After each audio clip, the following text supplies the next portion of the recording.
Усім прывітання, з вами Зміцер Лукашук, і як звычайна мы абмяркоўваем падзеі ў Беларусі і за яе межамі са студыі Еўрарадыё. Абмяркоўваем з нашымі экспертамі і з вами. Не здзіўляйцеся, і з вами таксама нашыя гледачы і слухачы. Таму што нам заўсёды цікавая ваша рэакцыя, і таму я адразу звяртаюся. Пішыце свае каментары, пакідайце свае заўвагі, подписывайтеся, ставьте падабаечкі, націскайце на званочак і расшырвайце. Безумоўна, калі для вас гэта бяспечна. Я зараз кажу пра YouTube канал Еўрарадыё, але наш гость сёння палітычны прадстаўнік палка імя Кастуся Каліноўскага і руху супраціў Зміцер Шчыгельскі. І таму я безумоўна раю ўсім подписываться на новыя соцсетки палка Каліноўскага. Я попрошу нашего СММщика, каб ён дадаў у описании спасылочки на новые социальные сетки палка Кастуся Каліноўскага, и адразу будзе пытанне до вас, Зміцер. Калі ласка, могу я сказать вітаю нашим слухачам и гледачам, падзякаваць іх за подписку на новыя соцсетки, таксама нагадаць про тое, што ідзе збор на дроны, што у нас адбылося шмат цікавага. Таксама у нас сёння, калі не ведаю, на радыё і на Ютубе гэта працуе ці не, калі нехта знаходіцца паміж двумя Дмітрамі на Ютубе, ён можа загадаць жаданне ці не? Ну, як мінімум можа задаць пытанне і загадаць жаданне, каб яго задалі. Каб яго задалі. Ну, цудоўна. І цяпер давайте пачынаць. Ну вось, я безумоўна пра соцсетки, ну, конечно, хотел сказать, давайте вітайтеся, спадар Зміцер, и рассказывайте нам, чаму ж здарылася такая ситуация, что трэба было заводить новые соцсетки. Здарылася такая ситуация, что трэба было заводить новые соцсетки, тому что у полку ідзе процесс реформования, что нормально. Любы жывы арганізм, любая структура арганізацыйная, вайсковая, бізнесовая, палітычная часам праходзяць праз змены, калі яны растуць і павялічваюцца. Гэта можа быць звязана з некаторымі крызамі, хаця я б не сказаў, што там была якая-то асаблівая крыза, і некаторыя людзі сыходзяць, і разам з сабой часам так бывае у нашым беларускім асяроддзі, і не толькі ў палку, забіраюць соцсеткі. Праблема ў тым, што вельмі лёгка зарэгістраваць, напрыклад, той же телеграм-канал, але ён прывязаны да сімкі, далей сімка застаецца ў чека, ну, такім чынам трэба заводзіць новы. Що ж таки, я разумею, што вы як чалавек, як палітычны прадстаўнік вельмі палітычна карэктна зараз усё апісалі, але ўсё ж таки, што стала триггером вось гэтым нормальным процессом аздараўлення, трансформации всего астатняго, развіцця, тым больш, да, можна шмат, я ведаю, вы шмат ведаеце добрых словаў, якія могуць апісаць гэты працэс пазітыўна, але мне падаецца, што добрых словаў не хватает. У нас, ведаеце, вся канцэнтрацыя на дрэнным, хто каго як назваў, хто каго куды паслаў, замест этого, а людзі стаміліся, людзям трэба нешта добрае, нешта пазітыўнае, нешта тое, што дае надзею. Я разумею, таму ўсё ж таки давядзецца нам тады сыграць сёння ў злога і добрага копа. Я буду ўсё-таки злым там ці адвакатам д'ябла, уже як там вам заўгодна, а вы будете палітычным прадстаўніком там светлага боку і гэтак далей. Усё ж таки, вот калі хто каго паслаў, ну атрымліваецца, што кіт, ну в прынцыпе паслаў. Не, слухайте, гэта уже все следства. Трэба разумець, што асноўная як бы супярэчнасць была паміж тым, што ёсць полк і дзеля чаго людзі прыязджаюць у полк. Значит, полк гэта выключна вайсковы праект. Ну тада гэта вайсковая частка, цудоўна, і людзі, якія выбіраюць гэты шлях, яны таксама заслугваюць павагі, яны дапамагаюць украінскаму боку. Ну гэта выключна мілітарная накірунак дзейнасці. Абараніцца ад маскалёў, гэта таксама приближае магчымасць вярнуцца ўсім Беларусь, тым, хто з'ехаў, хто хоча вярнуцца, таму што ўжо ёсць тыя, прашло 4 гады, хто ўжо не вельмі хоча вярнуцца, людзі асіміляваліся, гэта непазбежна. Значит, это раз. І другі бок, які кажа, што полк гэта несумненна мілітарны праект, але таксама гэта праект і грамадскі, і грамадска-палітычны, які патрабуе ўзаемадзеяння з нашымі дэмакратычнымі, але як заўсёды люблю казаць, не просто дэмакратычнымі сіламі, я, наверное, адзін, хто так кажу, нацыянальна-дэмакратычнымі сіламі, таму што нацыянальны складнік, мне падаецца, вельмі важны. І пра яго часам забываюць. І адбылося гэта падчас выбараў у каардынацыйную раду. Вы ведаеце, што выдвигаўся Вадзім, выдвигаўся Кіт, выдвигаліся там іншыя людзі, выдвигаліся нават тыя, хто там, не ўсе, нават адзін пра аднаго ведалі, што выдвигаліся, но неважно. То есть была вось гэта інтэнцыя праявіць сябе ў палітычным жыцці, у ўзаемадзеянні з нашымі дэмакратычнымі сіламі, і гэта не знайшло панімання, скажем так, некаторай часткай людзей, якія зараз там ходзяць з соцсеткамі, хотя я б сказаў, што я не склонны там кідаць ва іх каменюкі. Давайте скажем, што людзі на пачатку зрабілі важную справу, унеслі свой унёсак у фармаванне палка, у тым ліку за гэта трэба падзякаваць, трэба быць аб'ектыўным. Ну, зараз, магчыма, нехта пойдзе адной дарогай выключна мілітарнай, нехта пойдзе дарогай, звязаным з грамадскай дзейнасцю і з палітычнай дзейнасцю. Вот это было трыггерам, які выклікаў гэты канфлікт. І пасля ён паціху вырашаўся. Зараз мы бачым, што ён практычна вырашаны, што абсалютная большасць палка застаецца у палку, прычым пол гэта не просто ВЧ номер, гэта вось гэтыя людзі, якія ВЧ легіёнаўскім, а также некаторыя групы, якія падтрымліваюць полк як беларускі менавіта праект з грамадскім складнікам. Нехай это небольшая група, але такія ёсць. І каб сняць гэтую супярэчнасць праміж воінскай часткай, заявілі пра стварэнне руху Каліноўцы, які і будзе весці гэтую грамадскую дзейнасць. Рух Каліноўцы, Кіт сышоў тады, таму што он таксама выдвигаўся, і для таго, каб зняць супярэчнасці з выдвижэннем, ён сышоў. Пасля, каб не было канфлікту інтарэсаў, был прызначаны дзядзька. Дзядзька затверджаны ГУРам. Значит, был матэрыял у «Зеркалі», дзе афіцыйны прадстаўнік ГУРа публічна пацвердзіў, што ён затверджаны. Кіт і ўсе астатнія, хто там узгадваўся, застаюцца на сваіх пасадах. Адзінае выключэнне Вадзім Кабанчук, які зараз за некалькі дзён да выезда на канферэнцыю прыпыніў контракт, таму што інакш бы ён просто не выехаў. Гэта звычайная практыка, здесь няма нічога такого экстраординарного. І у значнай ступені усе гэтыя, як вам сказаць, буря, гэтыя праблемы, яны былі больш у сродках масавай інфармацыі, чым сапраўдным жыцці. Я вось да ініцыятывы Кіта, і вось это грамадская, атрымліваецца, ініцыятыва Каліноўцы. Вы сказалі, што ён застаецца ўсё адно ў палку. На дадзены момант, то есть атрымліваецца, што гэта вот рух Каліноўцы, гэта праект палка Каліноўскага. Ініцыятара гэта полк Каліноўскага. Был сход байцоў. На гэтым сходзе пытанне абмеркавалі, прагаласавалі, едзінагласна пацвердзілі, але гэта не толькі полк Каліноўскага у тым сэнсе, як ВЧ.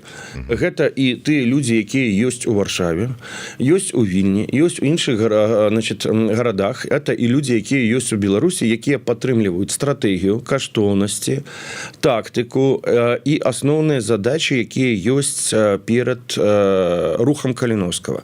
Полк, несумненна, гэта асноўная частка, но акрамя гэтага, гэта тыя, хто падтрымліваюць валанцёры, гэта тыя, хто падтрымліваюць данацяць, калі яны падзяляюць нашы погляды. Ну, збольшага, калі данацяць, то яны падзяляюць, хутчэй за ўсё не падзялялі б, не данацілі.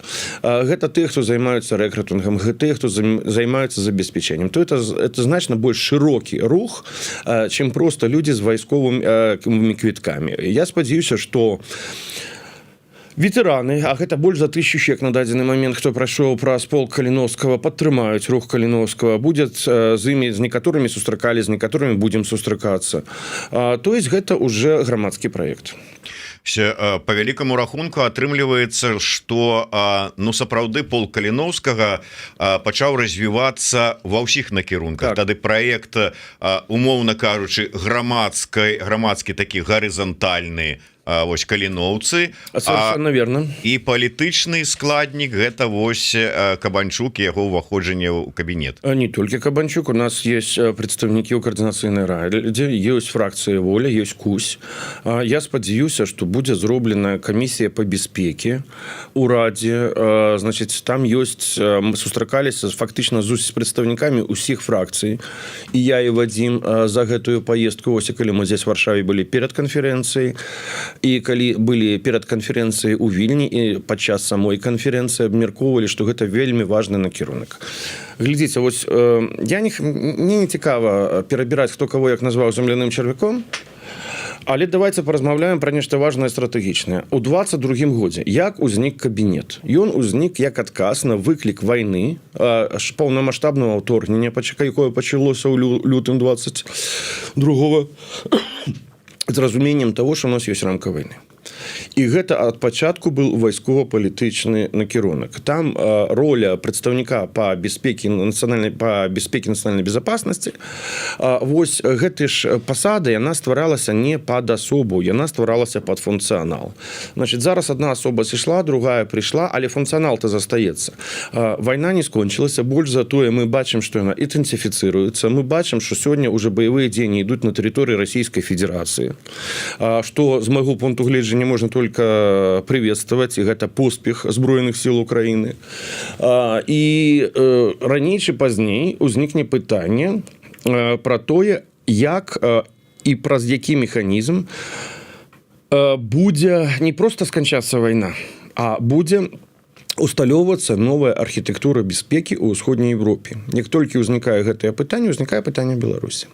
Узнікае пытанне Беларусі, і далей у нас такая кропка біфуркацыі. Або будзе як было раней, значыць, пра Беларусь без беларусаў будуць вырашаць, або трэба, каб быў суб'ект, які зможа прыняць удзел у гэтым абмеркаванні. Конечно, не на першых ролях, хутчэй за ўсё, але хаця б на якіх-то, і які зможа адвакатаваць і лабіраваць інтарэсы Беларусі як дзяржавы і беларусаў як народа. Для того, каб гэты суб'ект узнік, нам трэба ўзмацніць інстытуцыянальныя структуры. Разумееце, опять я яшчэ раз, структуру, не асобу, а менавіта структуру, такія коордынацыйная рада, як аб'яднаны пераходны кабінет, як офіс Ціхановскай. І зрабіць так, каб паміж усімі гэтымі структурамі было ўзаемадзеянне. Тады ўзнікае суб'ект, які можа прадстаўляць інтарэсы беларускага грамадства, беларускага народа. Таму што Лукашенко ёсць, ён кантралюе тэрыторыю насельніцтва. Але ж мы бачым, што камунікацыі з ім няма, мы бачым, што узаемадзеяння з ім няма, ёсць ряд там дакументаў даволі шмат, дзе ён самапрызначаны, самаагалошаны і гэтак далей, і яго суб'ектнасць пад пытаннем як палітычнага прадстаўніка. Добра, калі ён не суб'ектны, а хто тады будзе прадстаўляць інтарэсы беларусаў? Калі ў нас, значыць, Лукашенка няма, а хто тады? Ну, як бы просто офіс Святланы Ціхановскай магчыма. Але мне падаецца, што лепш, каб гэта была больш моцная і больш суб'ектная сіла, якая будзе ўключаць розныя структуры. Але наколькі, гледзячы па апошніх падзеях, будуць увогуле успрымаць беларускую сілу і прыслухоўваюцца да яе. Я маю на увазе гэты апошні абмен. Давайте разделим. Значит, наколькі будуць успрымаць беларускую сілу?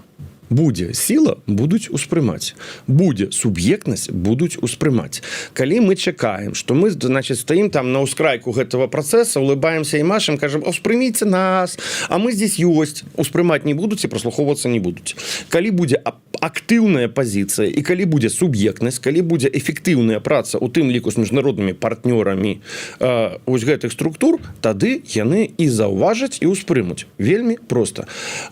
Наколькі будуць успрымаць беларускіх добраахвотнікаў? Памятаеце гэтыя размовы там, напрыклад, пачатку самого? Колькі іх там, што яны могуць, яны частка ЗСУ. Паглядзіце, як Лукашенко галосіць на Всебеларускім народным сходзе разам з Церцелем.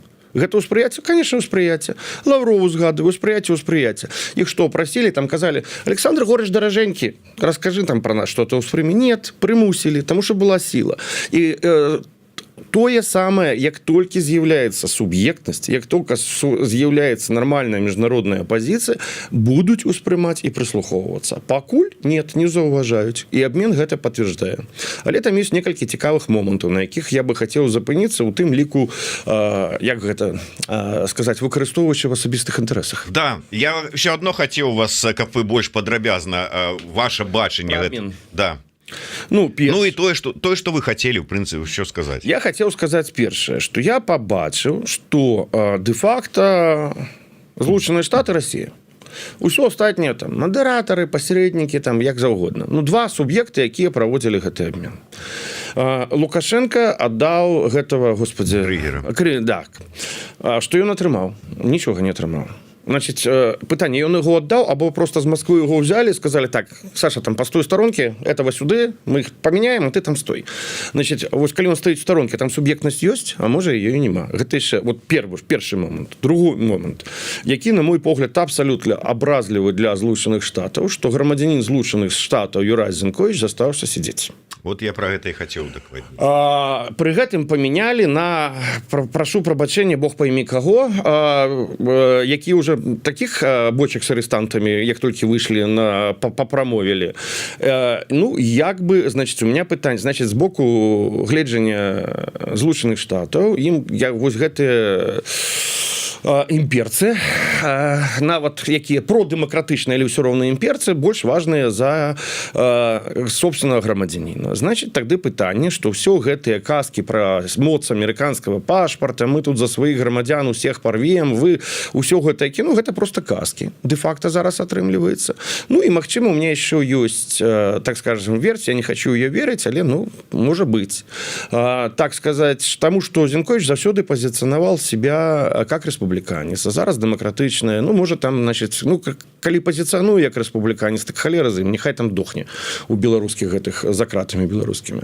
Іншая справа, наколькі ўсё ж такі яго імя і прозвішча на слуху там на капіталійскіх халмах. Умоўна кажучы, калі верыць, што гэтыя там спісы на каленкі, на сурветцы складалі Хрыста Грозев і певчых, то хто ім Зянковіч? Чаго яны будуць яго ўключаць? А там таксама получылі, ўсё пашло. І как бы, можа, па-за ўвагай застаўся. Сур'ёзна лічыце, што Хрыста Грозев і певчих поменяли зневоленых?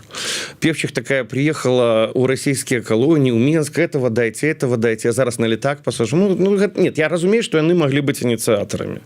Но ўсё роўна гэта палітычнае рашэнне, якое не можа прымацца без спецслужбаў удзела вельмі моцнага і падрыхтоўкі тэхнічнай і дамоўленасцей, без палітычнага візіравання гэтага рашэння на вышэйшым узроўні, без усякага сумнева. Ніякая спецслужба ні в адной краіне не будзе вырашаць палітычныя пытанні сама по себе. Спецслужба у любой краіне. Гэта інструмент палітычных дзеянняў, а не палітычны актар. А гэта несумненна палітычнае пытанне, прычым высокого ўзроўню. Такім чынам, Дзярждэп там, я не верю, што без візы Дзярждэпа гэта прайшло. Я упэўнены, што і Белы Том адгуляў там моцную роль. Тое, што я асабіста раз на 2 месяца, а то і раз на месяц, бла-бла-бла-бла-бла-бла, кожны раз пра Зінковіча узгадываю на сустрэчах. Я ведаю, што пішуцца лісты, там ёсць цэлы кейс на слуху. Хаця б на Дзярждэпе на слуху. Я ў гэтым не маю ніякіх сумневаў. Ну да, і вось вельмі... Яшчэ момант. Да. У нас лаўрэат Нобелевскай прэміі сидзіць, на секундочку, на хвіліночку. Значит, можна казаць, напрыклад, што там Бабрыка, там все астатнія, ну, яны як бы лакальныя, наша справа. Магчыма, гэта будзе непрыемна для сябраў, для родственнікаў, я все разумею. Ну, як бы гэта, ну, не прыгожа, але ў якім-то сэнсе з іншага пункту гледжання, магчыма, так ёсць.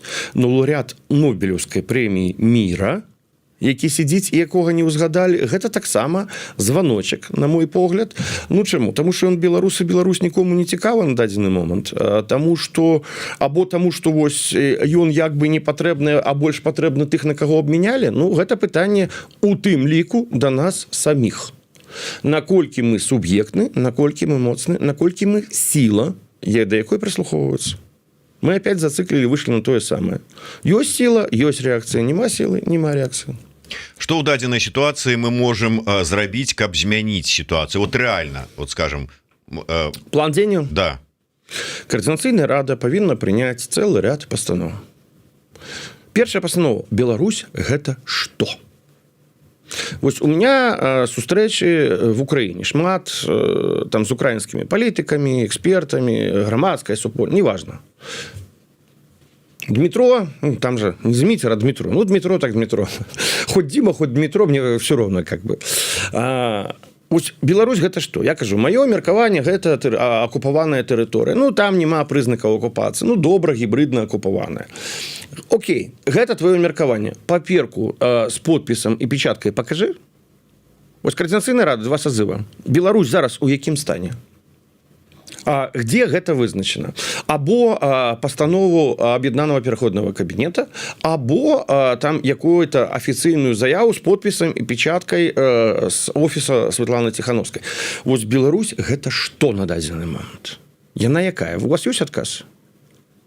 Не ваш асабісты, а які ад нацыі і які хаця б ад нацыянальна-дэмакратычных сілаў. Нема адказу.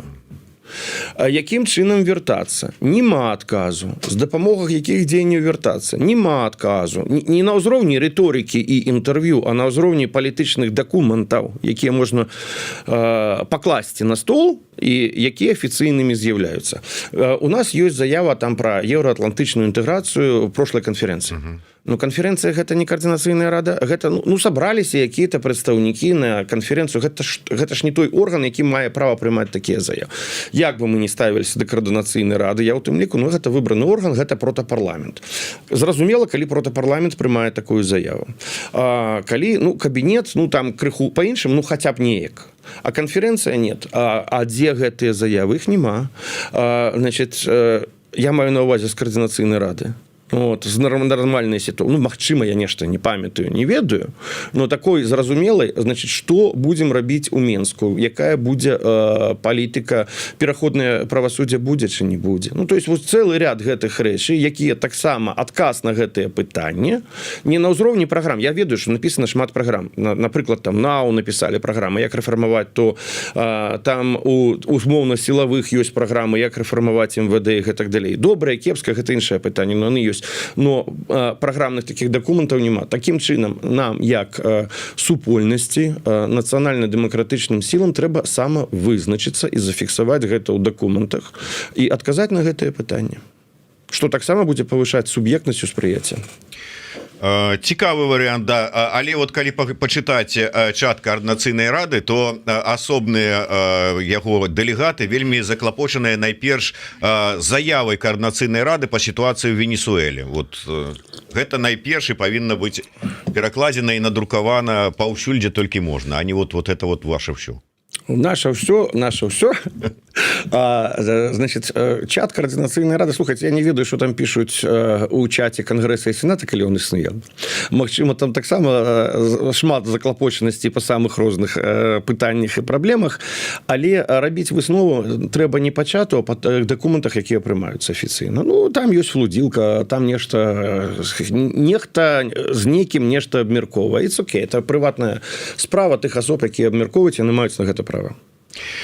Пра функцыянал. Усё ж такі, наколькі, на ваш погляд, вось пасада у аб'яднаным пераходным кабінеце, на якую пагадзіўся і пайшоў Вадзім Кабанчук, яна валодае нейкім функцыяналам. Калі паслухаць Сахашчыка, то ён расказваў пра то, што ніякіх магчымасцяў няма, ніякага фінансавання няма, нічога няма, карацей кажучы, ўсё, што было зроблена, калі яно было зроблена, то за яго выдаткі, грошы і ўсё астатняе. У Вадзіма грошай няма. Я разумею, а функцыянал? Функцыянал ёсць. Значит, я думаю, што вам лепш задаць гэтае пытанне Вадзіму, але маё меркаванне, што там ёсць патэнцыял функцыянала, які вы прыходзіце на любую сустрэчу і любыя перамовы. Значит, тут два пытання. Першае, вы на яе попадете або не попадете на гэтую сустрэчу або перамовы. Другое пытанне, калі вы прыходзіце, вы хто? Вось першае пытанне. Вось каго вы прадстаўляеце і хто вы ёсць? Калі адказ я з палка Каліновскага, напрыклад, даже намеснік камандзіра, окей, ідзі у Міністэрства абароны Украіны, у Генштаб, у брыгаду, по падпарадкаванню вырашай пытанне, ты чого до нас прыйшоў? Гэта цытата з адной з міжнародных сустрэч. Просто там нормальные адносіны былі, причем сустрэча з сур'ёзнымі вельмі партнёрамі. Просто мы их закалібалі, я их закалібал. Дастал пытаннямі там пра дапамогу палку, тое сёе 5-10.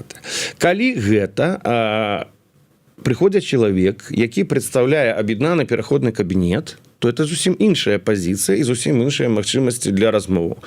Будзе з гэтага плён, не будзе, выхлап будзе, не будзе. Я не ведаю, ніхто гэтага не ведае, но я разумею, што калі не паспрабаваць і не рухацца ў тым накірунку, то дакладна нічога не будзе. Другое пытанне, тое, што гэтая пасада, гэта еще і звязок з добраахвотнікамі. І звязок з добраахвотнікамі праз чалавека, які прайшоў увесь шлях, пачынаючы з 15-го года, які быў заснавальнікам і камандзіра яшчэ тактычнай групы Беларусь, які ў спалку з першага дня, які там, ну, асноўны, не асноўны, давайте не будзем меряцца зразумела чым, але ён прымаў актыўны удзел у стварэнні палка, які быў яшчэ ў супраціве, а пасля супраціў таксама частка людзей пайшла ў полк, там невялікая, але пайшла. Ну, гэта, наверное, больш арганічна адпавядае функцыяналу, напрыклад, по накірунку звязку з сувязі з добраахвотнікамі, як мне падаецца. Наколькі ўсё ж таки для полка гэта, ну, как бы прымальная пазіцыя, і ці это просто ці это чалавек полка будзе там у кабінеце? Добраахвотнікаў. Добраахвотнікаў. А полк гэта значная, наверное, самая вялікая частка беларускіх добраахвотнікаў. Вось гэта сапраўды вельмі важна адзначыць, што беларускія добраахвотнікі гэта не толькі полк Каліноўска, гэта абсалютна розныя ёсць структуры, і як беларускі добраахвотніцкі корпус, і як проста беларусы у розных падраздзелах. Несумненно, но наколькі при всей павазе любви, при тым, что любви, при тым, что трэба аддаць должное гонору, годнасці, мужнасці гэтых людзей, але менавіта як беларускі суб'ект, вось калі чалавек просто участкі, вельмі добра, что он часткі, вельмі добра, что он дапамагае, але ён не рэпрэзентуе Беларусь, ён не выконвае той функцыі, якую выконвае полк. Напрыклад, разумееце, вось што зрабіў полк?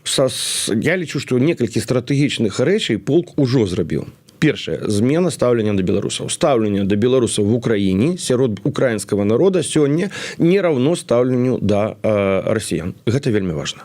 Яно не самае добрае, але яно не такое дрэннае, як стаўленне да расіян. Другое. Гэта полк зняў некалькі сацыяльна-псіхалагічных табу. Што зрабілі ў 2014 годзе добраахвотнікі украінскія, якія пачалі адбіваць Донбас назад? Яны знялі табу на тое, што немагчымы ўзброены супраціў Расіі. Таму што настрой у украінскай арміі таксама быў не самы баявы, скажем так. Яны знялі табу на тое, што можна змагацца са зброяй у руках і захищаць свае інтарэсы і рабіць гэта актыўна.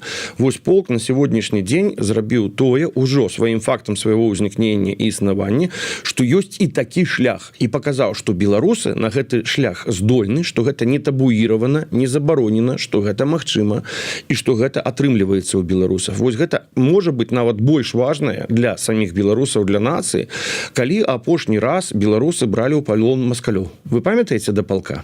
Не. Ну, я не ведаю, там слуцкі ўзброены чым магчыма. Калі трафеілі танк, вы памятаеце? А гэта зрабілі. І гэта важна сацыяльна-псіхалагічна, таму што гэта паказвае нацыі. Так можна, так трэба і так годна. Мы, калі прыгадаць нашыя размовы, там, скажем, год-два таму, ну, і ўвогуле ў беларускім грамадстве была гэтая і вера, і спадзеў, што, як там, перафразуючы, каліноўцы прыйдуць, парадак навядуць. Але чым далей, чым вот больш мы назіраем за этой сітуацыяй, развіццём, што адбываецца на фронте, стаўленне ў свеце, ўсё астатняе, ну, вот это вот адчуванне вера ў тое, што можна сілавым сцэнаром неяк змяніць сітуацыю. І нужна. Але адні каліноўцы самі па сабе гэта нічога не вырашыць. Калі сядзець і чакаць, глядзець нашы з вами, значыць, размовы, І таксама паралельна там другі канальчик, а вось чаму там каліноўцы не заходзяць, а як танкі іх паедуць, або як калоны Да, чаму на курс пайшлі, а на Мозыр не пашлі? Не пайшлі. Значит, то нічога не вырашыцца. Сітуацыя ў Беларусі можа быць вырашана перш за ўсё самім беларускім народам, прычым тымі людзьмі, якія знаходзяцца ўнутры Беларусі. Пол Каліновскага можа дапамагчы вельмі моцна, як і іншыя беларускія добраахвотнікі. Вось калі мы кажам там рух каліновцы, калі мы кажам пра ветэрану, гэтыя людзі таксама ж далёка не ўсе з іх сказалі, все, я отышоў, больш ніколі не вярнуся. Там пазіцыя такая, што калі будзе трэба, калі будзе магчымасць, то вельмі могуць вярнуцца людзі прыняць удзел у розным выглядзе, у рознай форме.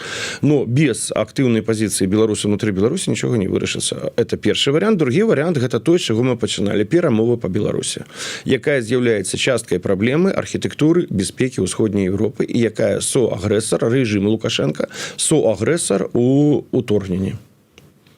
Дарэчы, трошку у бок, ну раз закранули гэтую тэму, там Мозыр і ўсё астатняе, а ўвогуле Што заказчик казаў, што уже аддалі, прадалі?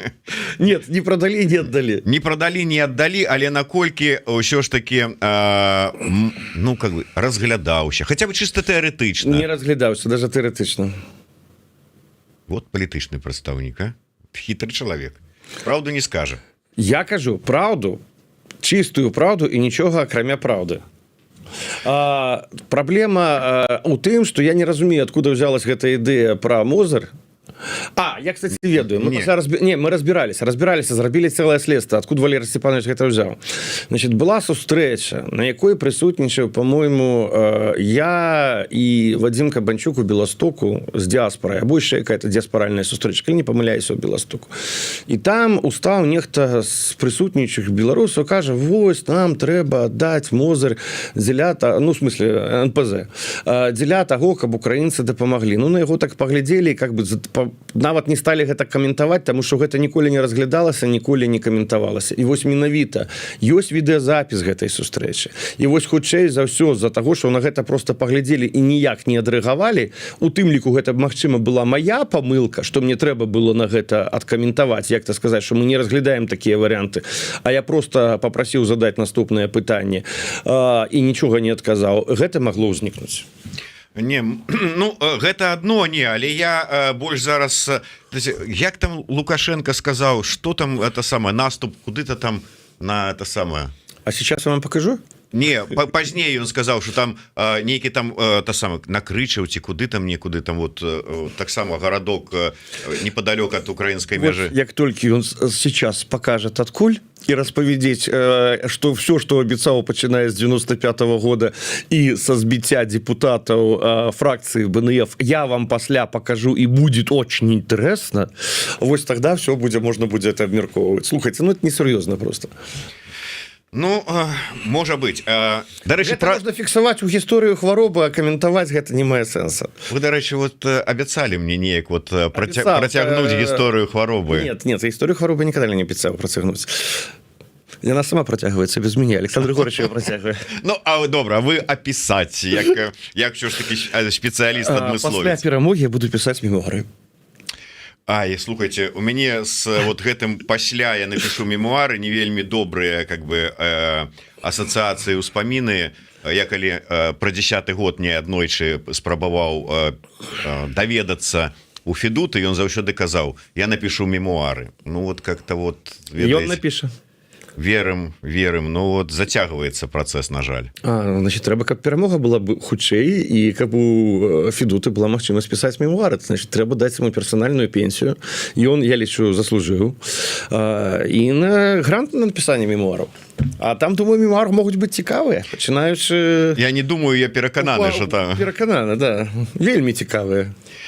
Ну, будзем спадзявацца, мы перакананыя, што сапраўды гэтыя мемуары Федута напіша, а мы іх усе пабачым і пачытаем. А каб гэта прыблізіць, давайте вось пра ініцыятыву на дроны. Яшчэ раз раскажам пра куды, што, для чаго, наколькі это... Дроны для назірання ў дзень і ўноч. Гэта тое, што остра неабходна. Тэхнічна і вайскова лепш... Я ж веду, ваш Вадзімам будзе хутка, да? лепш ён адкажа, ён значна больш адукаваны, значна больш дасведчаны, чым я ў гэтых пытаннях. Я не хочу лезці ў тым, чым я не асабліва разбіраюся, што, як, навошта гэта прымяняецца тэхнічна, тактычна, вайскова і гэтак далей.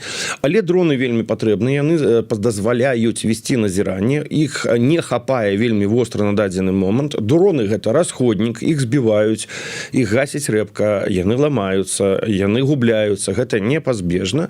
Вось ініцыятыва, ну, пажадана, ведаеце, можна зрабіць вот такой перманентнай. Ведаеце, што казаў Наполеон, што 3 рэчы, якія патрэбны для вядзення вайны, а 3 асноўныя рэчы. Не памятаю, шчыра. Першае грошы. Ну, это понятно. Другое. Грошы. Яшчэ раз грошы. Ну точно. Семён Семёныч, так.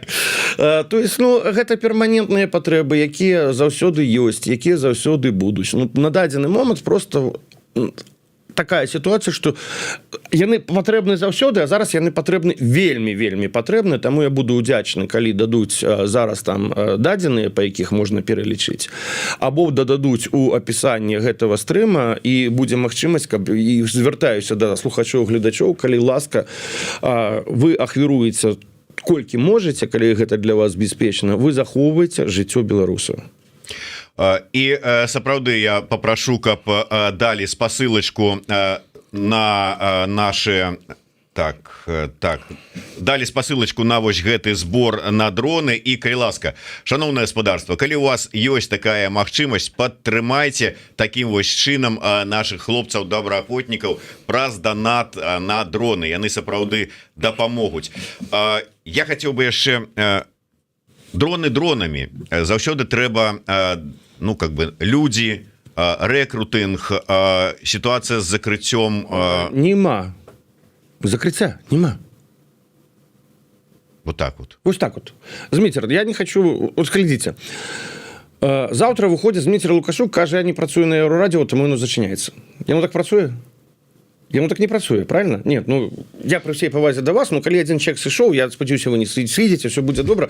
Ну, просто один чек взял, сышоў, сказал, и тому Еўрарадіо зачыняется. Ну, как бы, ну, нет, яно так не працуе.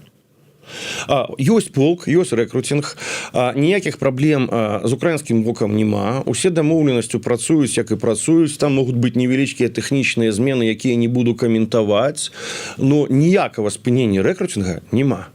Некаторыя там ёсць заявы людзей, якія на эмоцыях зроблены.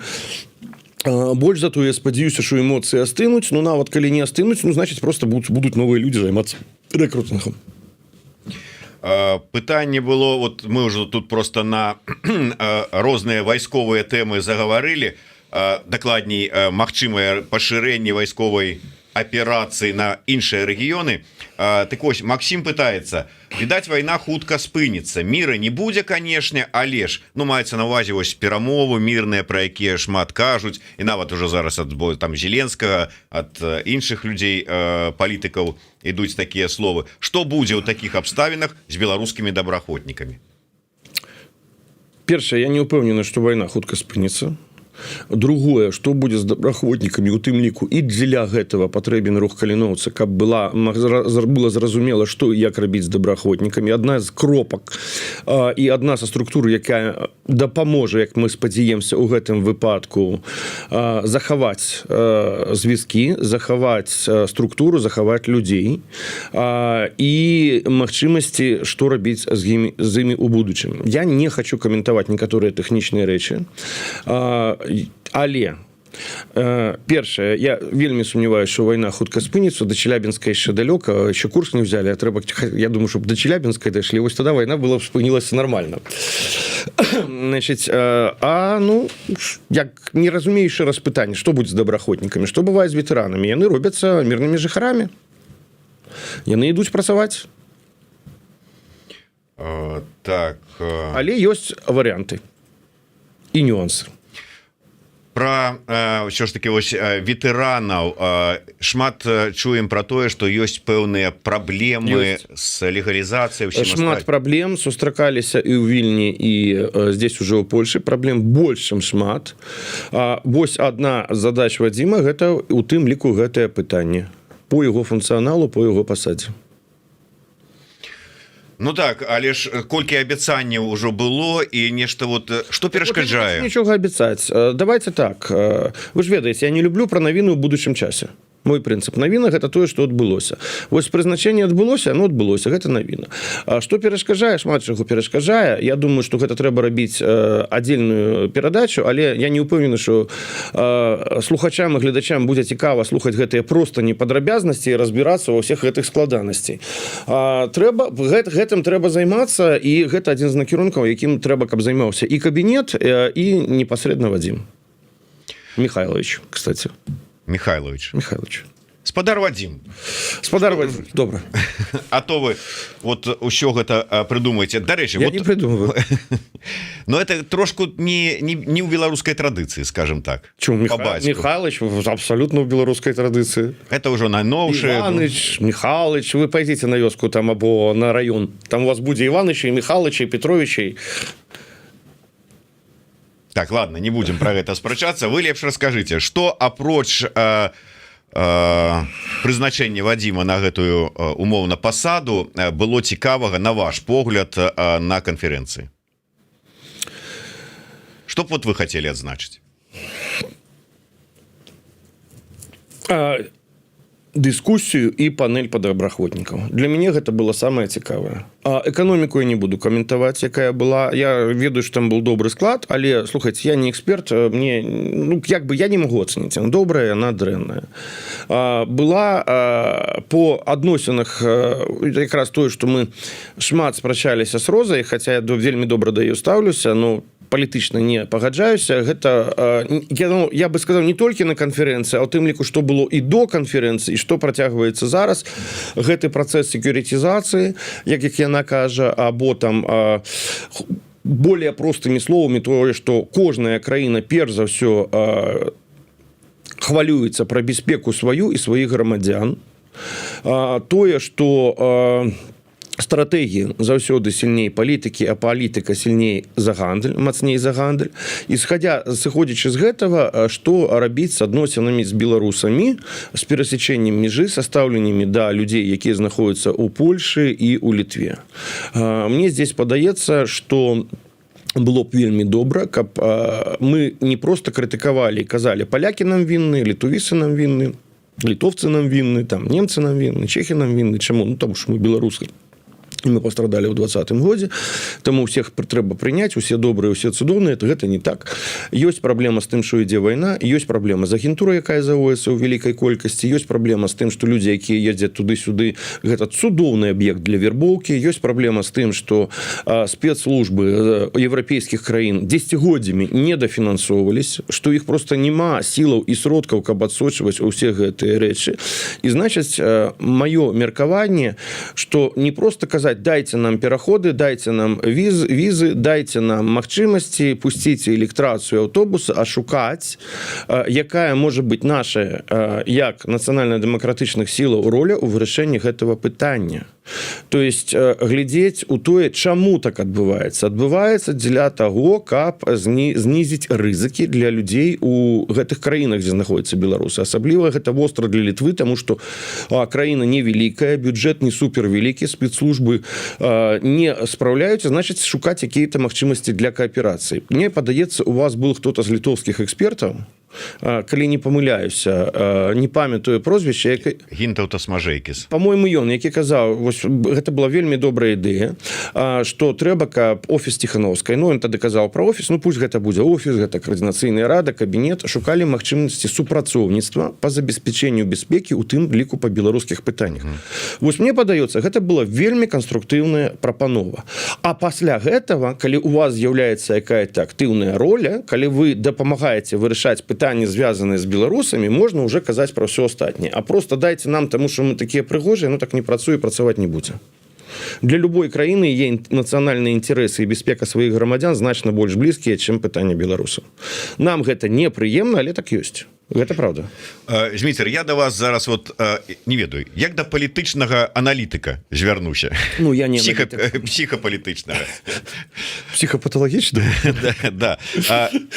На ваш погляд, я просто прачытаў сёння навіну, ну вот ужо просто ў працяг ваше меркаванне цікавае працяг размовы про канферэнцыю, на якой былі прынятыя розныя там дакументы, якія зараз вельмі шмат хто крытыкуе, пачынаючы ад бестэрміновага прызначэння Ціханаўскай на пасаду нацыянальнага лідара. А дзе гэта вот журналіст радио, Еврорадио, Европейское радио. Есть функционал, есть заробок, есть працоўныя часы, правильно? Прэм'ер-міністр, функционал, заробок, працоўныя часы, сфера адказнасці, гэтак далей. А нацыянальны лідер это як? Ну, сфера адказнасці прадстаўляць інтарэсы беларусаў на міжнароднай арэне. Функцыянал, ну, пэўны функцыянал ёсць, і офіс я ёсць. Так бачу. Это вот зараз пачынаецца, я так бачу. Ну да. Да. У вас прописано ў кантракце або ёсць ну традыцыі, хто ёсць журналіст, што ён павінен рабіць, он павінен прыходзіць на працу, весці эфіры, там запрашаць гасцей, рыхтаваць какие-то тэмы, сачыць за навінамі і гэтак далей.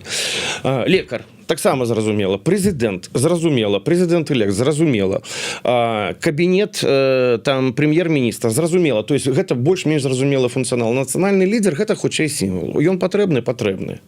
Ну гэта я не зусім пагаджуся з тым, што гэта пасада, таму што у нас якое іншае выйсце. Ну просто все астатняе яшчэ горш. Мне таксама гэта не вельмі падабаецца. Ну гэта магчыма найменшае з горшага, што можа быць на дадзены момант, таму што нешта падобнае патрэбна, праблема 25-го нікуды не дзіваецца. Зразумела, што выбараў мы не правядзем. Вот я вот з гэта мне вот цікава. Зараз просто з'явілася как бы заява Кныровіча, Егорова і Вадзіма Прокоп'ева, якія патрабуюць, каб Ціханаўская пацвердзіла нейкім чынам у 25-м годзе свой мандат. А не подтвердишь, то все, маўляў, скончылася, до свидания. Лёгка. То есть до чего это может привести? Прокопьев, Андрей Егоров, при всей моей повазе, у тым ліку до Андрея, и третий кто? Кнырович. И Кнырович заходят у Минск, берут Центрзбирком, нас призначают свою центральную выборчую комиссию, забеспечивают подпорядкование КГБ, МВД и прочих силовых структур, которые забеспечивают порядок при проведении выборов. Значит, далее Тихановская дае распоряджение, назначая Вадима Прокофьева главой Центрзбиркова в Минску. Там, я не знаю, Вадима Кабанчука министром обороны. После этого организуется все необходимое для проведения выборов у Беларуси с уделом всего белорусского народа, где люди могут проголосовать, запрашаецца ОБСЕ, стандарты ОБСЕ, проводятся выборы, и далее будет то, что будет. Побачим, подтвердить, не подтвердить. А як гэта подтвердить, пакуль Минск не наш, и Центрзбирком не наш. И пакуль нема магчымасці даць беларусам проголосовать. Провести выборы у диаспоре, ну так диаспора, так, ну будзе прэзідэнт диаспоры, цудоўна, нема проблем. Только причем здесь национальный. Для мяне, я заўсёды падкрэсліваю, беларусы у Беларусі гэта галоўная сіла, без якой нічога не будзе. Усё астатняе гэта сервісныя функцыі. Калі ёсць жаданне выбраць прэзідэнта дыяспоры, няма праблем, але гэта зусім пра іншае. Гэта не пра нацыянальнага лідара. Безумоўна, мне ўвогуле падаецца, прыгадваецца чамусьці, як толькі я прачытаў гэтую навіну і гэтае вось патрабаванне там пацвердзіць мандаты, гэтак далей, прыгадаўся чамусьці 2006 год, нават 2007 рататацыйнае лідарства і ўсё такое вот. І да чаго гэта прывяло па выніку? Ну, ведаем, да чаго прывяло. Ну, а там, видать, просто как бы люди шайны в 20-м годе прочнулись. Егоров, правда, не. Вот не, Егоров прочнулся гораздо ранее, в 90-х. Ну, добра, дзякуй вялікі. Зміцер Шыгельскі, палітычны прадстаўнік палка Каліноўскага і руху супраціў, быў у нас у эфіры. Адразу пасля яго будзе у нас украінскі палітолог Дмітрый Грамакоў у эфіры. Вось у яго і спытаем за банкавую, хай адкажа. Нехай Грамакоў за банкавую адкажа. Да. І за ўсё астатняе. Ну, спадзяюся, будзе цікава. А Змітру вялікі дзякуй тое, што завітаў на эфір і працягвае займацца тым, чым займацца. І чакаем ўсё ж такі абяцаны аналіз. Я не абяцаў. Дзякую за запрашэнне. Да сустрэчы. Соскаквае, як. Жыві вечна.